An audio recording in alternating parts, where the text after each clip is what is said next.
So I have a unique topic that I kind of want to discuss today. I want to focus on anxiety. And disclaimer, I'm not a professional doctor or therapist or psychologist. I made a pretty good ice cream server in high school.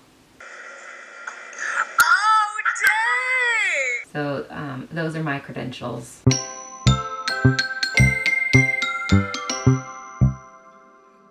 So I can get pretty bad anxiety sometimes. And it started getting to the point where, I would wake up in the morning and I'd give myself a pep talk and I'd be like, okay, today's gonna be good. I'm not gonna let my anxiety take over and I'm not afraid today. I said I'm not afraid anymore! Do you hear me? I'm not afraid anymore!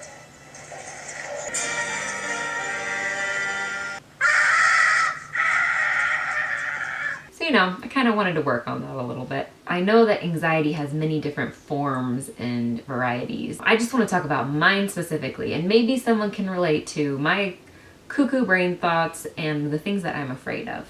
Big groups, unfamiliar places, eye contact, getting to know you games. When someone says, we're gonna play some getting to know you games, I wouldn't go so far as to say that I'd rather give childbirth, but a solid 5 minutes of off and on contractions would be fine. Physically, what it does to me, it just feels like a bunch of ping pong balls just kind of bouncing inside you. On the outside, you try to, fake it, but on the inside, it can feel like you're a little kid with a monster phobia and you're trapped in a dark room. It's terrifying sometimes. It's not always that bad. I don't want to over-exaggerate things. I stumbled upon this podcast a couple months ago. It's Bold New Mom with Jody Moore, and she's a life coach. I'm gonna butcher what she said, but she talks about weaknesses and strengths, and she says how we have our strengths, and then a weakness it's a hyper strength. It's one of our strengths just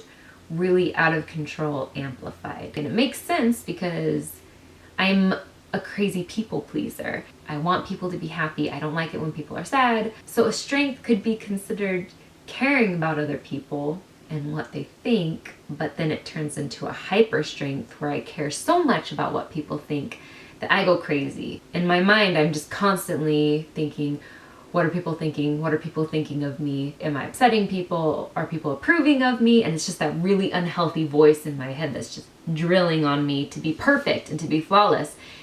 And then I go crazy.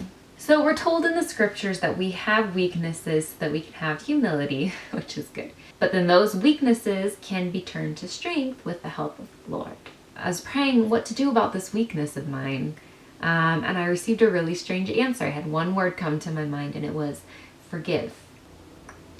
So that was confusing. But then the Spirit kind of massaged it into my brain, and I understood it more, and it was forgive yourself. That unhealthy voice in my head that's pounding down on me and saying I'm not good enough, I need to be on my best behavior in front of all these people. I think I'm supposed to take that part of me that's very hard on myself, and that part needs to forgive the rest of myself. I need my inner voice to tell me, I forgive you, Jesse, for being flawed in front of these people. It's okay that you're not perfect. It's okay that you're not going to be approved by everyone, that people will dislike you. And it was strange, but it was this cool breakthrough. And it's been helping me. It's been helping so much. So I go to a store now and I'm going down the aisle and I see a stranger and it looks like they're looking at me and my brain starts freaking out thinking, oh, they don't like how you look. And so I have to stop myself and my brain has to go, you know what, stranger, who actually is probably not thinking about me, but I'm crazy and think you're thinking about me. You're gonna have to get over the fact that my hair is like this and my outfit's like this because I'm not perfect. And you're gonna have to forgive me for that. And I'm gonna have to forgive me for that. I know this is kind of a confusing post, but this is my confusing brain, and so I'm just kind of word vomiting to you right now, hoping if there is someone who's kind of going through something similar, see if this tool works for you too. And like I said in my disclaimer before, I didn't major in psychology or anything, so who knows. Hopefully this can help someone out there to ease your mind. And we don't have to scream like the Home Alone kid.